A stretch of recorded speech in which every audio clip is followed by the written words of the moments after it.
The problem, tell me exactly what's happened. My daughter, she's died in her sleep. Pardon? My 7-year-old daughter died in her sleep. Your daughter's dead? Yes. A serious case review is currently underway into the death of Kyra Ishak in May 2008. The 7-year-old killed by an infection following months of starvation at her home in Handsworth in Birmingham, all under the gaze of the city's children's services. Social workers made several attempts to visit her at home after she was taken out of school in December 2007, but they either refused entry or caught a brief glimpse of Kyra on her doorstep. In a few months she was dead. Last week her mother and stepfather were jailed for manslaughter. The judge of their trial said in all probability Kyra would not have died had there been an adequate initial assessment and proper adherence by the Educational Welfare Services to its guidance. Ladies and gentlemen, the thread which holds the tapestry of the United Kingdom together is respect for and adherence to the rule of law. The law is what makes the rich pay their taxes as well as the poor. The law is what makes the rich person drive at the exact same speed as a poor person. The symbol of justice is symbolized by a blindfolded woman who holds a scale and a sword. The law is supposed to protect and punish. Hence, no one is above the law, and we reserve the right to equal protection of the law. The law is the foundation upon which the United Kingdom is built. We think so highly of the law, so much so the United Kingdom Brexited from Europe. So any attempts to undermine the rule of law, regardless of motivation, are detrimental to the constitutional monarchy, democratic elected government of the United Kingdom. The constitution don't change. Parliament passes laws, and it is the duty of the executive to ensure those laws are fulfilled. Courts are instruments of the law, not for partisan purposes. The exercise of judicial discretion is not for giving effect to the will of a judge, but effect to the will of Parliament. Access to justice is a competent and impartial judiciary, accessible courts, properly administrative courts, competent and honest legal professionals. The most important function of the court is that of protecting citizens from the abuse of the executive, central government, local government, or any other public and or private body. Now, unfortunately, because I question the operation of those people in authority on principles, justice, liberty, equality, and the law, I have become a vanguard of a communist, racist attack. Now, the worst type of people on the face of this earth are people who steal children's lives. It is a criminal offence at the United Kingdom to take a child from the lawful control of a person entitled to lawful control of that child without lawful authority or a reasonable excuse. His Majesty's government of the United Kingdom, namely the judicial branch, in particular Miss Justice King, pictured here, Birmingham City Council employee team manager for Children's Services, Clarence Crossdale, who is pictured here, Kafka's solicitors, Mr. Kerrigan of Kerrigan Solicitors, and Sean Heffy, Jane Probin, who's also pictured here, who was the barrister for Birmingham City Council at material time, who is now promoted to a High Court judge, and the High Court judge Dealey are hereby charged with child abduction, child adoption fraud, child negligence, child abuse, and child exploitation under the guise of child welfare for legal aid and insurance fraud on and subsequently thereafter the 6th of March 2009. Ladies and gentlemen, we don't care who these people think they are. What we do know is that they have been conspiring, along with others, to use state powers for unlawful purposes. and in their racist anarchy have committed the aforementioned crimes. Now, at the beginning of this post, we showed the news broadcast of ITN of the death of Kyra Ishak and the report of the findings, the public inquiry findings that the local government, Birmingham City Council, had they followed all the procedures, Kyra Ishak would not have died. Ladies and gentlemen, this is the title of the public inquiry into the injuries and ultimately the death of Kyra and the injuries sustained to her 5 surviving siblings. As the public will note, that the title of this public inquiry is Birmingham City Council against AG and others 2009 in the High Court Family Division. Following that is the listing of Birmingham City Council, who is the applicant, AG, who is the mother, the first respondent, IA, the second respondent, that's me, the father, and JA, the third respondent. Now, ladies and gentlemen, before we've even begun to unravel this corruption, we've already discovered the insurance fraud. Now, whilst I appreciate that people who are probably listening to this post do not understand the technicalities of the law, so I will try and break it down as best as possible for those people to understand now. Now, what you're looking at here, once again, is the title, Birmingham City Council against AG and others 2009. What you will notice from the title is that it states Birmingham City Council against AG and others. What this title does not say, ladies and gentlemen, is Birmingham City Council against AG, IA and others. So my initials is not inserted in this title. Now, the reason why that is important, because I've just shown you a list of the people who are involved. And that was Birmingham City Council being the applicant, AG being the mother, who is the first respondent, IA, who's me, the father, the second respondent, and the third respondent was JA. Now, my initials is actually missing from this title. And there's a reason for that. Now, ladies and gentlemen, the reasons why my initials is not actually on the title. The reason for that is because I am, in fact, not a respondent in this matter. And that's why I am not on the heading of the title. However, they have listed me as a respondent. Now, either that is a mistake by the printers or it's been done deliberately. Now, pay attention to paragraph 4 of this public inquiry, where the judge states, Miss Justice King, at the time of Kyra's death, in and on the month of 2008, the mother and father had long separated. Father was living in Spain with his new wife and their 2 children. Mother was living in the former matrimonial home with all 6 children together with a man called J.A., who I will refer to as either the intervener or J, which is how the children knew him. So, ladies and gentlemen, at the time of my daughter's death in 2008, I was not even living in the home and not even in the country. So, as we move on and we go right down to paragraph 28, where it clearly shows that it's not possible that I can be a respondent in this matter. It's just not possible. And that's the reason why I am not on the heading. So whoever's put me as a respondent has done so deliberately to mislead the public. So when you look in paragraph 28 of this public inquiry of Miss Justice King, it quite clearly states, Father has not given evidence and he does not feature in the allegations relied upon by the local authority. It is accepted he was out of the country and was not seeing the children at relevant time. It clearly states there, Father has not given evidence and he does not feature. He doesn't feature in the allegations relied upon by the local authorities. because they've got no evidence.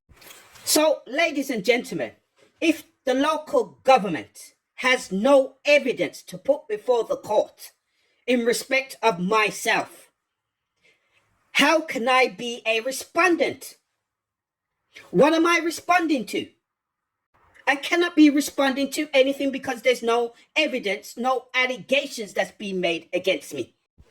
So whoever's inserted this right here, me as the second respondent, are not only misleading the public, but has done so for insurance fraud purposes. Myself being inserted as the second respondent is a contradiction to the facts set out in paragraph 28 of this public inquiry that we've just set out herein. So, ladies and gentlemen, I have proved that I am not a part of these proceedings. It has nothing to do with me at all. And as you can see here, at paragraph 259, Miss Justice King makes findings that Kyra's death was caused by and is the responsibility of her mother and the other adult that was living in the property. But under evidence before the court, I can only conclude that in all probability, had there been adequate initial assessment and proper adherence to the education welfare services to its guidance, Kay would not have died. So quite clearly here, the judge has made findings that Birmingham City Council Children's Services could have prevented the suffering and ultimately the death of this child. However, ladies and gentlemen, no proceedings can be issued in respect of a dead child. That is simply absurd. And so what you'll find here is that this care proceedings has not been issued in respect of Kyra. It's been issued in respect of her 5 surviving siblings. And as is clearly set out here in paragraph 1, as you can see, Miss Justice King's name at the top of the title. Paragraph 1 states the application before the court is an application by Birmingham City Council for care orders under Section 31 of the Children's Act 1989 in relation to 5 children. And then she lists the 5 children. So, ladies and gentlemen, there were a total of 6 children in that home who ultimately were malnourished and suffered significant serious injuries, ultimately resulting in the one fatality, i.e. the death of their sister Kyra.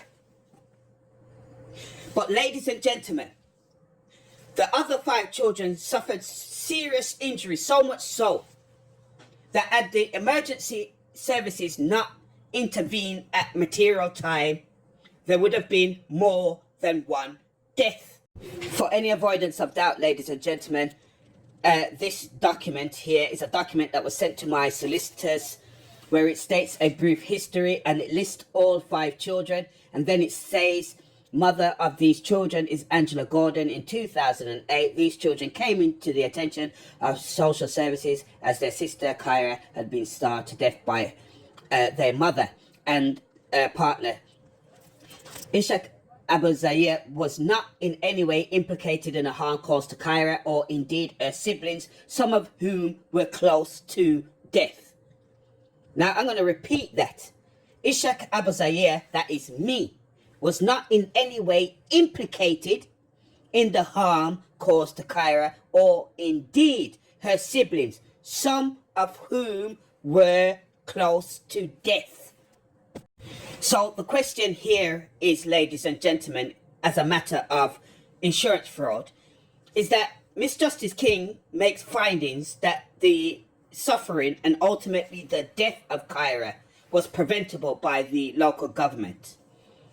But she makes no findings in respect of the 5 surviving siblings who quite clearly, as I just showed, suffered very serious injuries, so much so that had the emergency services not intervened, there would have been more than one death in that household. And yet Miss Justice King makes no findings in respect of the 5 surviving siblings.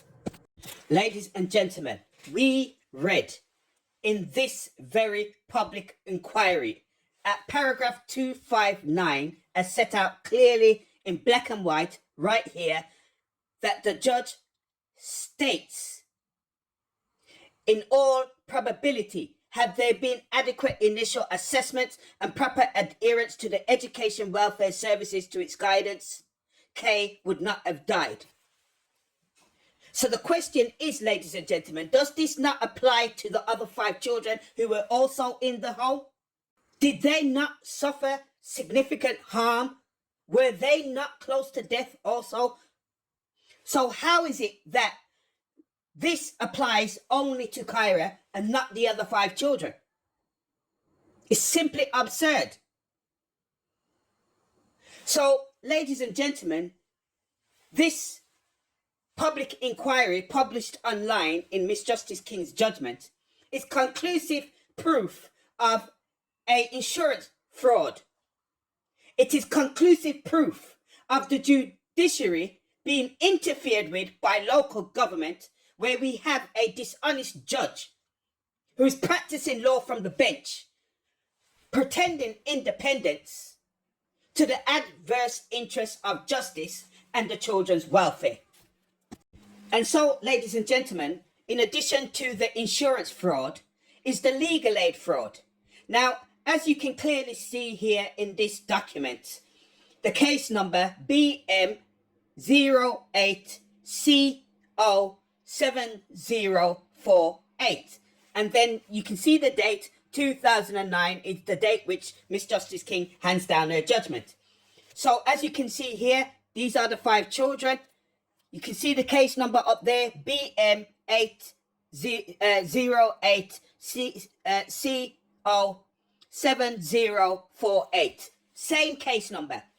The date is different. The 22nd of the 3rd, 2011. So one says 2009, the other one says 2011.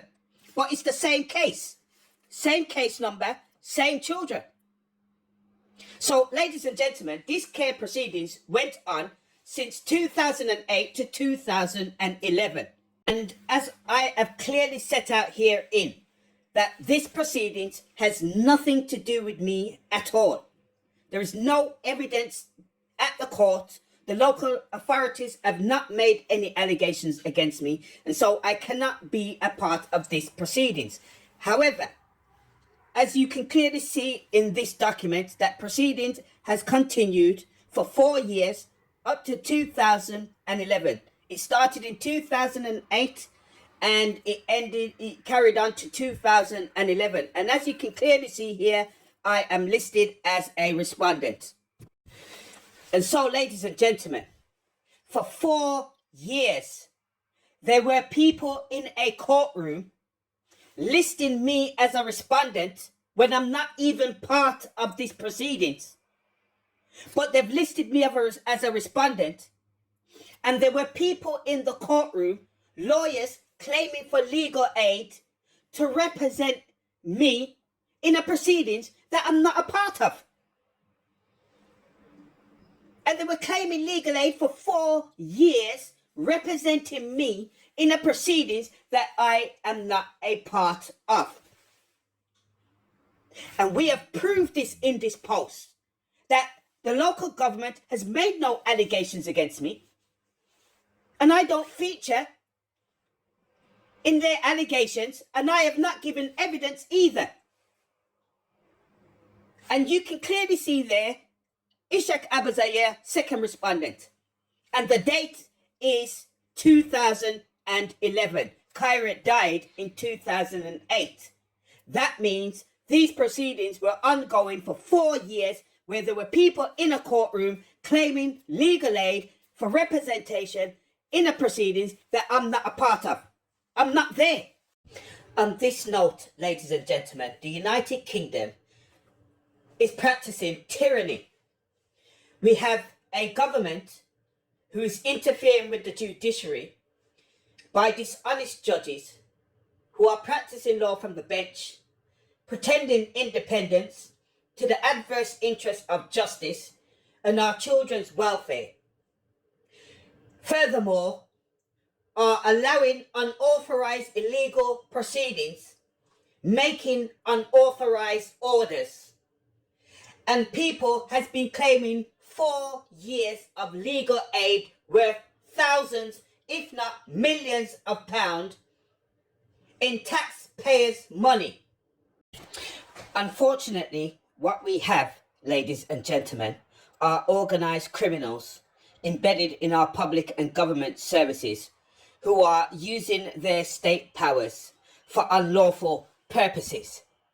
Now, Kyra died in 2008 and left behind an estate. This is Anthony Collins, solicitors in Birmingham, who was dealing with the estate of Kyra. Now, I am the administrator of her estate, since she did not leave any children and she was not married. And therefore, as the parent, I am responsible for the administration of her estate. Now, Kyra's estate at her death was valued at £365,000. And as you can see here, it says claim against Birmingham City Council. As the administrator of Kyra's estate, you are entitled to receive the compensation that was obtained on behalf of her estate. As you have set out, the funds are distributed according to the intestacy rules, as Kyra was a child, therefore did not have a will at the time of her death. It is your legal responsibility to administrate the estate in accordance with the intestacy rules. Now, this is Anthony Collins, solicitors, setting out the legal basis upon which I am supposed to administrate the £365,000 of Kyra's estate. Now, out of Kyra's estate, I have only been given £10,000. There is another £350,000 that is missing. And I have written to Anthony Collins, asking them to forward the rest of Kyra's estate to my address or into a bank account, because I am the administrator of that estate and only I can administrate that estate of Kyra. So, ladies and gentlemen, not only have they abducted the children, not only are they committing insurance fraud and legal aid fraud, but we have a solicitors who have stolen the estate of Kyra of over £350,000. So, ladies and gentlemen, the situation gets far worse than what I've already set out here in this post on YouTube. Now, this is the Children's Act 1989, an Act of Parliament, which is a conservative legislation which sets out how the court can intervene in the private life of a family. Now, this is Section 31 of the Children's Act 1989 for the making of care orders. Now, the local authority are supposed to have in their possession conclusive facts that a child is suffering or is likely to suffer a significant harm at the time of the making of their application, not afterwards. And contrary to bad practices, the local government do not have the authority to take your child, place the child in foster care, and then gather the evidence against you.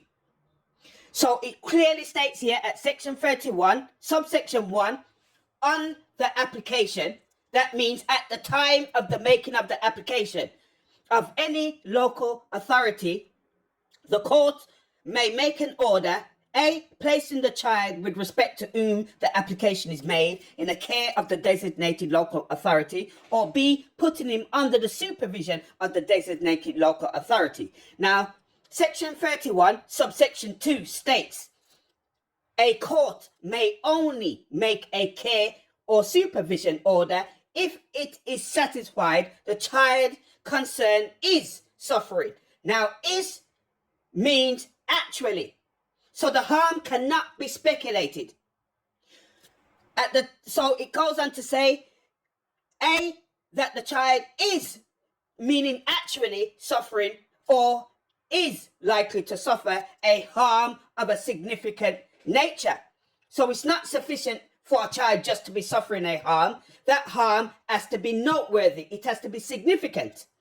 And B, the harm or likelihood of harm is attributable to 1. The care given to the child or likely to be given to him if the order were not made, not being what would be reasonably expect a parent to give him. So not only the harm cannot be speculated, but it has to be conclusive facts.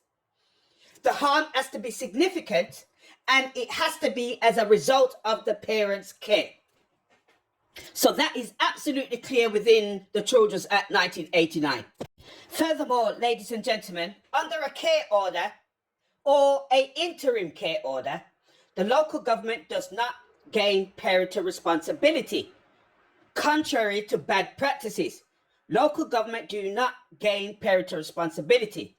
Their duty under a care or interim care order is set out in the meaning of parental responsibility at section 3, subsection 5, where it clearly states where a person does not have parental responsibility for a child, but has care of a child, may do what is reasonable in all the circumstances of the case to safeguard and promote the child's welfare.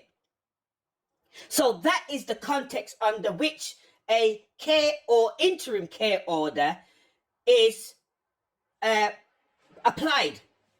So, ladies and gentlemen, I want to be absolutely clear that the only way in which a local authority can intervene in the private life of a family is under Section 31 of the Children's Act 1989, which it clearly states that a court cannot make an order unless a child is actually suffering a harm of a significant nature, and that harm is a result of unreasonable care provided by the parent. So, ladies and gentlemen, on the 27th of June 2011, without a child welfare complaint having been made to Birmingham City Council, with no assessments having been carried out, for unknown reasons within the meaning of the Children's Act 1989, 2 employees of Birmingham City Council came to the Heartlands Hospital with a fraudulent emergency order, assisted by West Midlands Police, and took a newborn child, Amos Lopez, disproportionately from my lawful control for unreasonable reasons and in a way which was not necessary in a free democratic society. In other words, ladies and gentlemen, on the 27th of June 2011, 2 employees of Birmingham City Council, assisted by the Family Courts and West Midlands Police, came to the Heartlands Hospital and carried out a criminal abduction of a newborn child under the guise of child welfare. For any avoidance of doubt, ladies and gentlemen, this is the application that was made for interim care order, and this is the reasons given. Now, it states here, mother and father travelled frequently between Spain and the United Kingdom, and mother has a mental illness, and that's it. Also, it adds they have 2 children as well, and that's all that is listed as the reasons for making an application for care and supervision order. That me and the mother went to Spain. The mother's Spanish, so why wouldn't she go to Spain? And we had 2 other children where there are no concerns raised in respect of their care. So, ladies and gentlemen, we've just set out in clear black and white under the Children's Act the only reasons an application can be made for care and supervision order.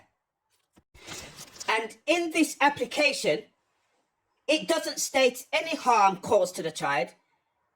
And all it states, the reason for making an application, is that the parents are travelling to Spain and the UK, and the mother has a mental disorder.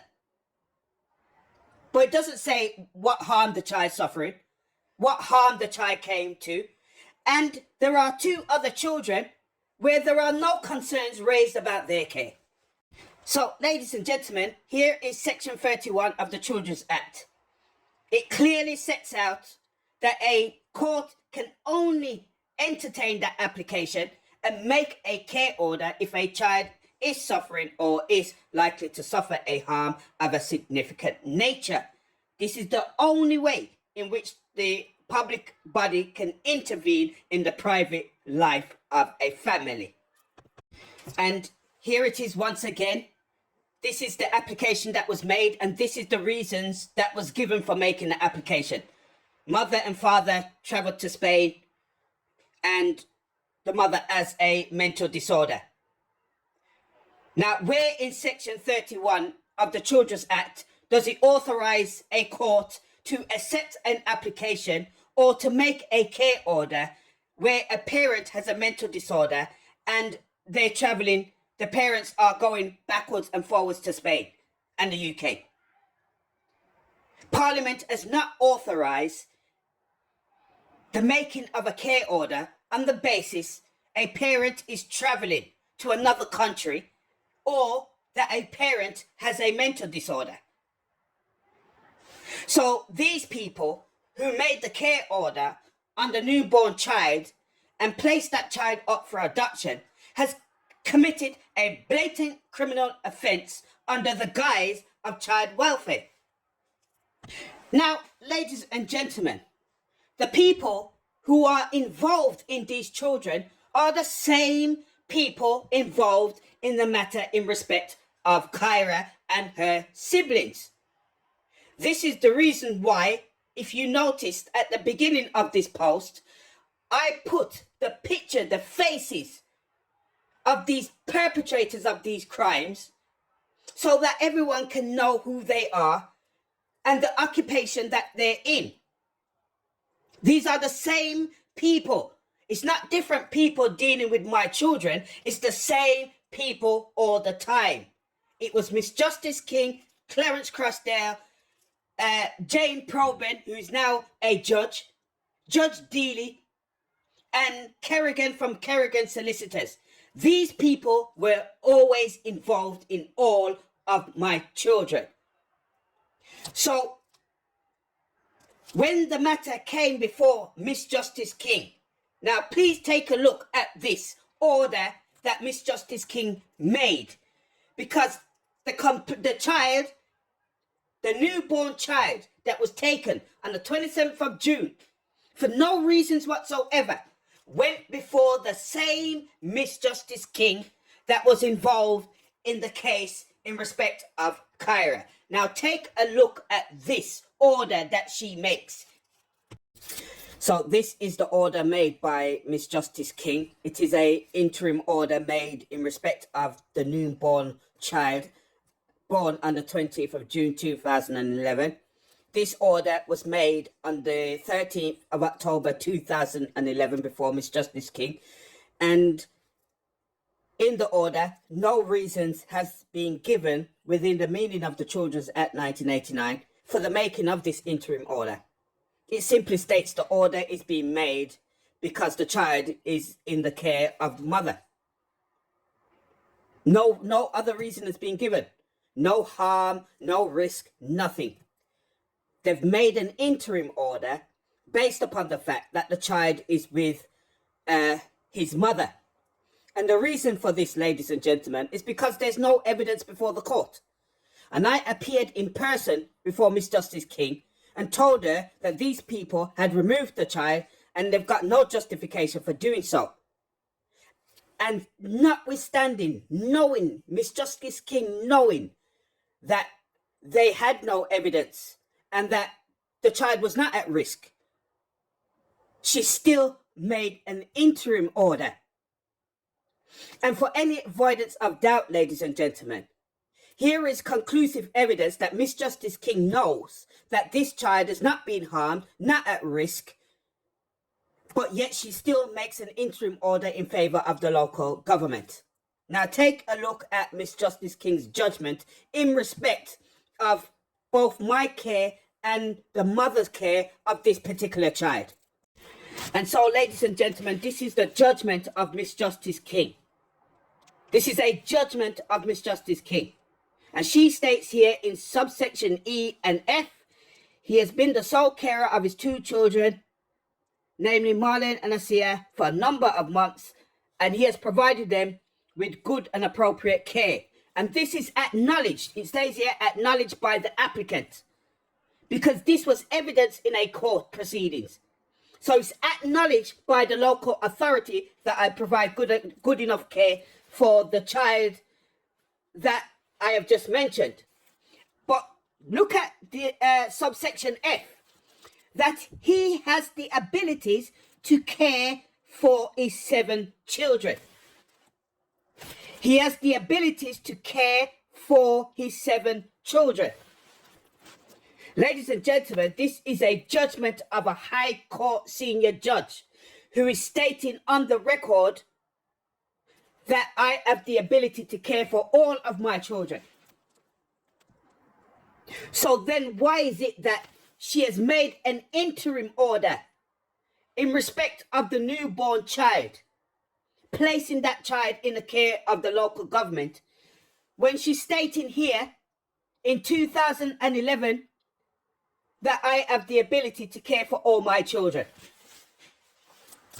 So, ladies and gentlemen, not only do we have on the public record Miss Justice King setting out that the local government, Birmingham City Council, are not making any allegations against me, and that there is no evidence put before the court. She is also stating on the record that I provide good enough care for my children and have the abilities to care for all of my children.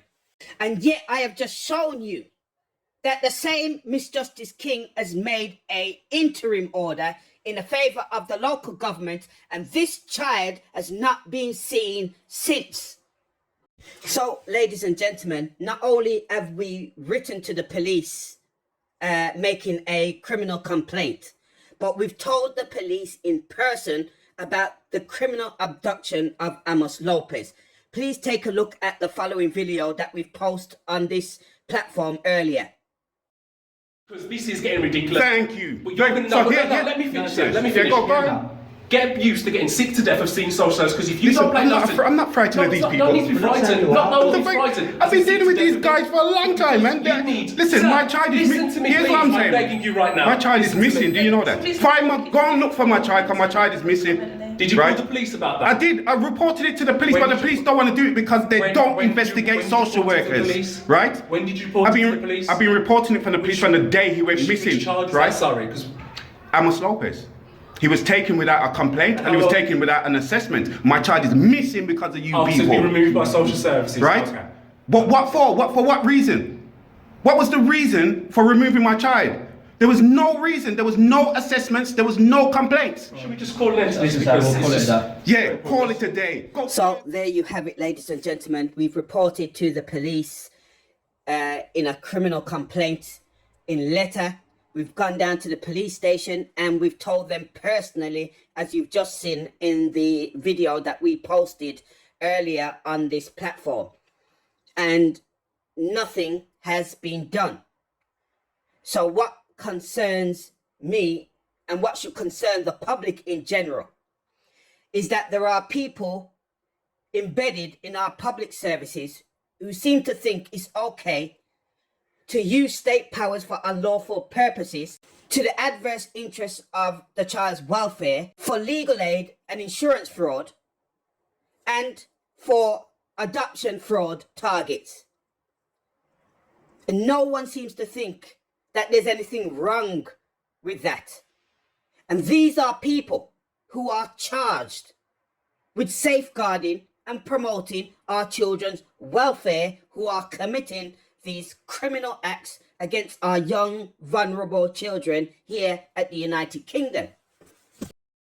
Ladies and gentlemen, in addition to the aforementioned crimes that has been committed against my children, in a further attempt to abduct and exploit my children for legal aid and insurance fraud. On the 1st of September 2013, 6 women West Midlands police constables came to my property and took the 3 siblings of the aforementioned abducted missing child, Amos Lopez, from the property.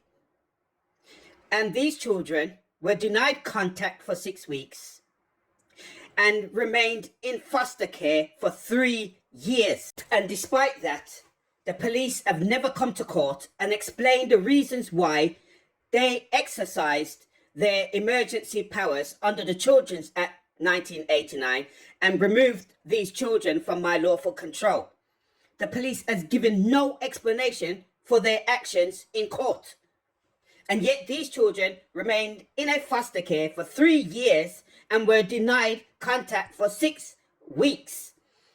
Now, ladies and gentlemen, please take a look at the Child in Care Plan of Birmingham City Council, which sets out the condition in which the children came into their care.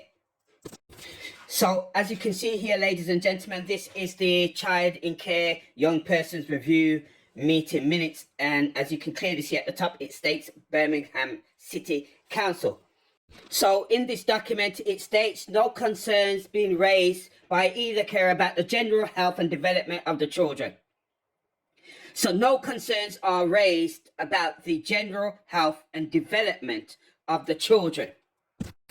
On the next page, it reads that there are no concerns in respect of the learning, development or behavior of the children. So there's no concerns about learning or development or behavior of these children.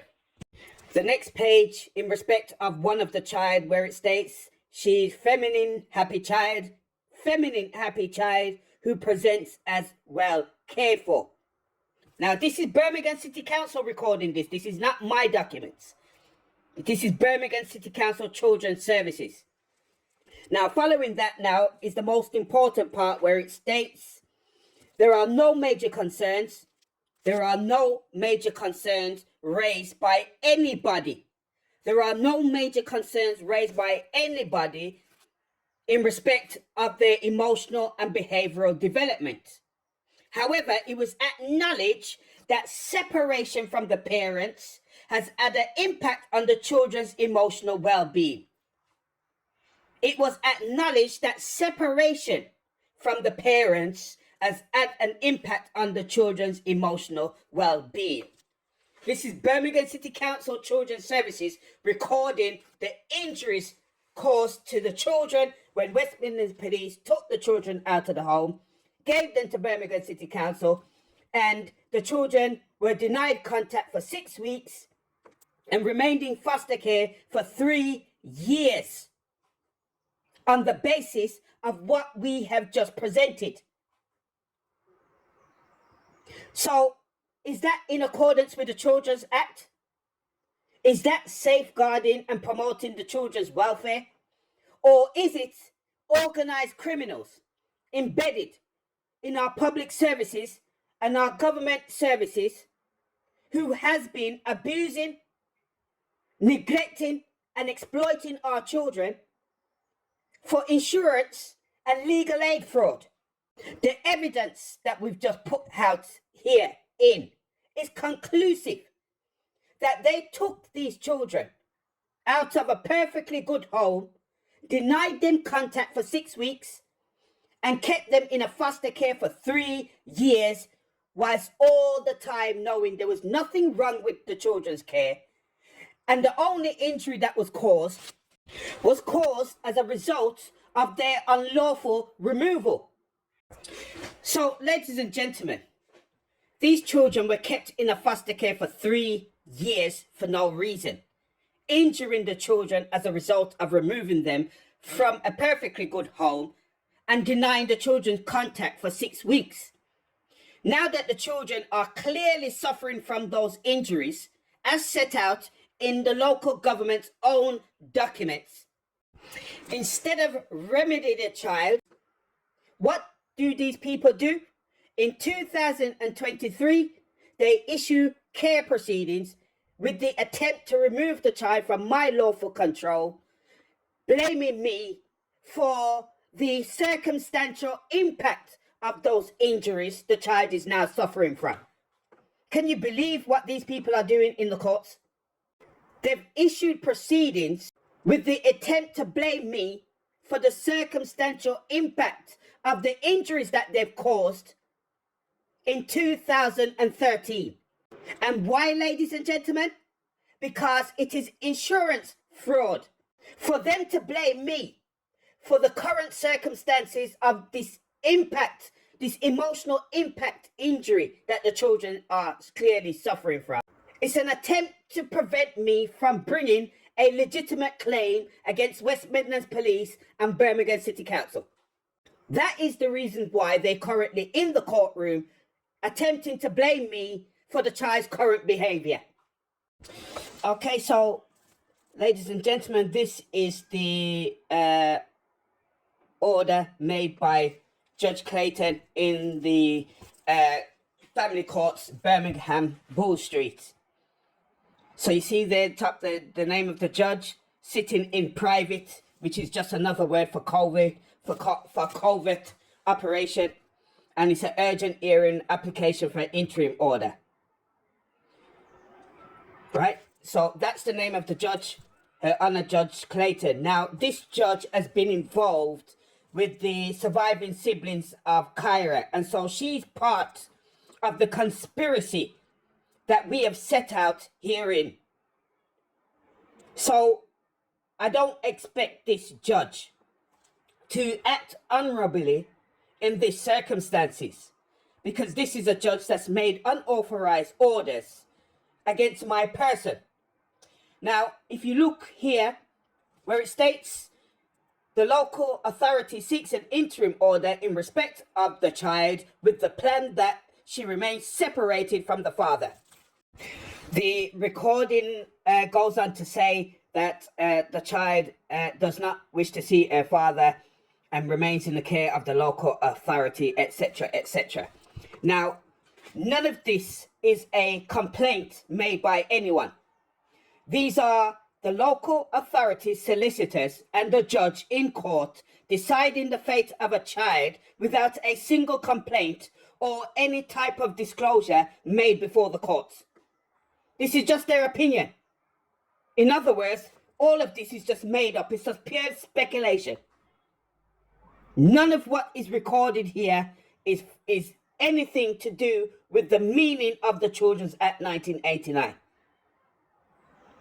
So the judge goes on to say that the local authority is seeking this interim order with a plan that the child remains separated from the father. Is that a reason to make an interim order under the Children's Act for the purpose of separating a child from a parent?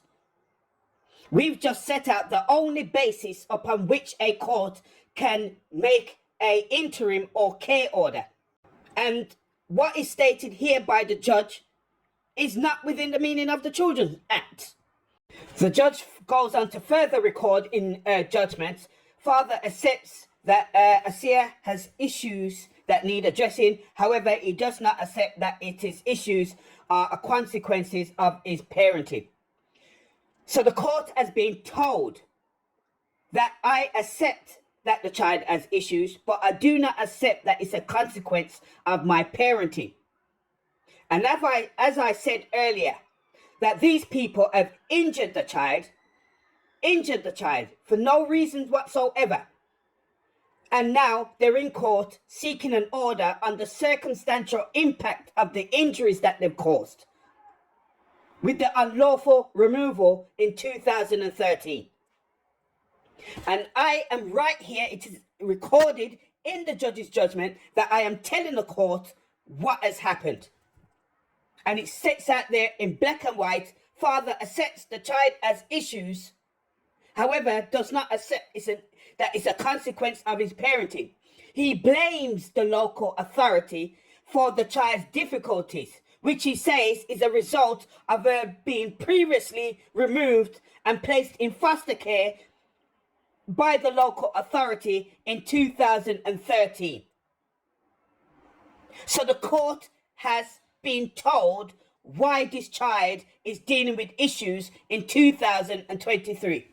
However, the court goes on to make an interim order. As you can see here, the court orders the threshold, the Section 38 interim threshold is met. The Section 38 interim threshold is met in accordance with the court's judgment at the hearing today.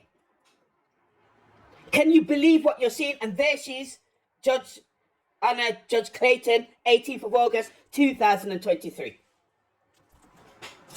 She has made an interim order on the basis of what we have just set out in her judgment.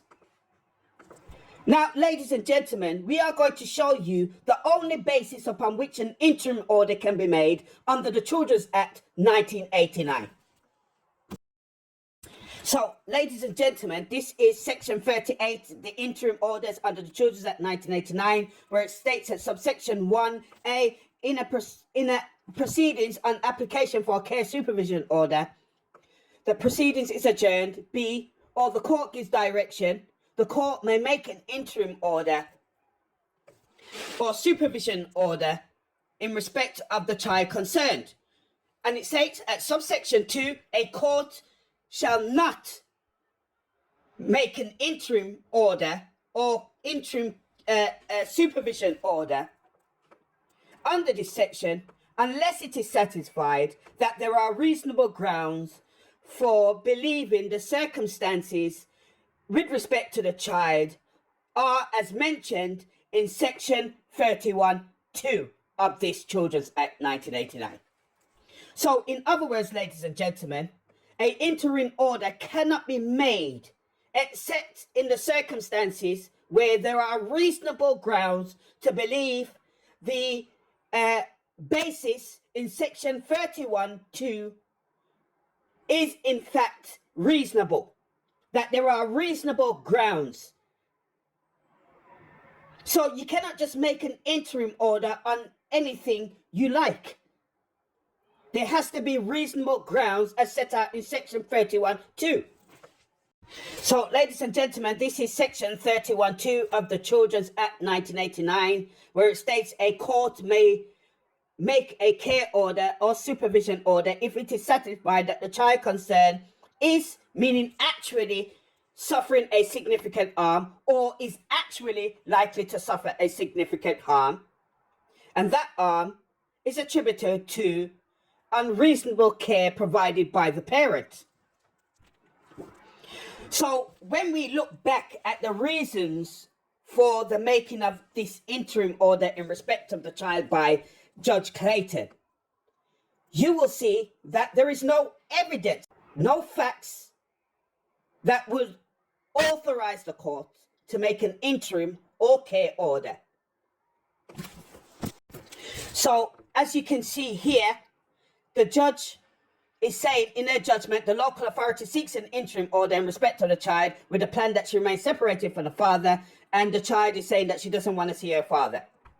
Now, is any of those reasons within the meaning of the Children's Act that we have just set out? Is the local authorities seeking a separation of the child from the father and the child not wanting to see the father, is that a significant harm? Is that a harm of a significant nature? How is the child being harmed by those two issues? And how is it attributed to the care given by the parent? Furthermore, ladies and gentlemen, as you can see here set out in subsection C of Judge Clayton's judgment, she has been told that this child has been injured as a result of the unlawful removal in 2013, and the evidence has been put before the courts. And yet she goes on to make an interim order instead of remedying the child. She makes an interim order against my person. Why, ladies and gentlemen? It's for insurance fraud. is to stop me from bringing a legitimate claim against the local government for their unlawful removal and the unavoidable injuries that they've caused to this child, which we are dealing with today. So, ladies and gentlemen, in 2008, the public bodies in Birmingham left my children to starve to death and failed to safeguard and promote the welfare of all 6 children in the attempt to cover up the significant suffering to the 5 surviving siblings. Miss Justice King, in her judgment, only makes findings in respect of the death of Kyra, but failed or refused to make findings in respect of the significant suffering to all 6 children. And that is what's clear in the judgment, that there are no findings in that respect. Ladies and gentlemen, that is a blatant attempt of insurance fraud and interference of government in the judiciary by the back door, by dishonest judges who had been practicing law from the bench to the adverse interests of justice. Following that, for unknown reasons, on the 27th of June 2011, employees of the same failed local government who failed to protect my children from the sufferings and ultimately the death of Kyra came to the Heartlands Hospital out of the blue and took one of my newborn child from a completely different family from my lawful control for no reasons whatsoever, and that child has not been seen since. And despite our complaints to the law enforcement and all relevant public bodies, everyone has ignored this serious crime against this child. In the continued racist conspiracy, on the 1st of September 2013, this organized criminal entity that's embedded in our child welfare services came to the property and took 3 of the siblings of the now missing child from my lawful control and placed them in a foster care for 3 years for no reasons whatsoever. In this attempted criminal abduction, the local authorities injured the children in their reckless actions. Ladies and gentlemen, I have been in 15 years of consecutive care proceedings where my children has been removed on numerous occasions. I've been in 4 sets of care proceedings where no findings have ever been made on the same facts. And this has been going on for 15 years of Nazi racist violence by these organized racist criminals. Therefore, Miss Justice King, the judge in the matter in respect of Kyra and her siblings, along with the missing child Amos Lopez, Clarence Crossdale, who is the team manager, Khadija Tai, senior social worker, May Porter, Anne-Marie Lennon, and Jane Probin, who are all employees for Birmingham City Council at material time, and was involved in the matter with respect to all of my children. Mr. Kerrigan and Sean Effie and Kafkas, who has been involved in respect of all my children. Judge Didi, who was involved in the abduction and adoption fraud of Amos Lopez, and Judge Clayton, who has been involved in the affairs of Kyra and her siblings, are all hereby charged, along with members of the Law Society, with child abduction, child adoption fraud, child abuse, child negligence, insurance, and legal aid fraud on and subsequently thereafter the 6th of March 2009. Ladies and gentlemen, in conclusion, as I have stated, the worst type of people are people who steal children's lives. The United Kingdom is in a contract default and is operating as a rogue state amongst the nation states of the world. We are not witnessing but experiencing tyranny from our own government and government agent institutes.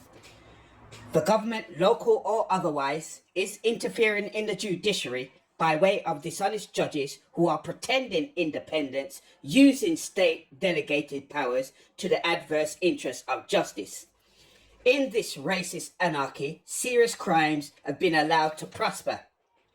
The United Kingdom has been taken over by judges who, in their judicial discretion, think they can rewrite the law.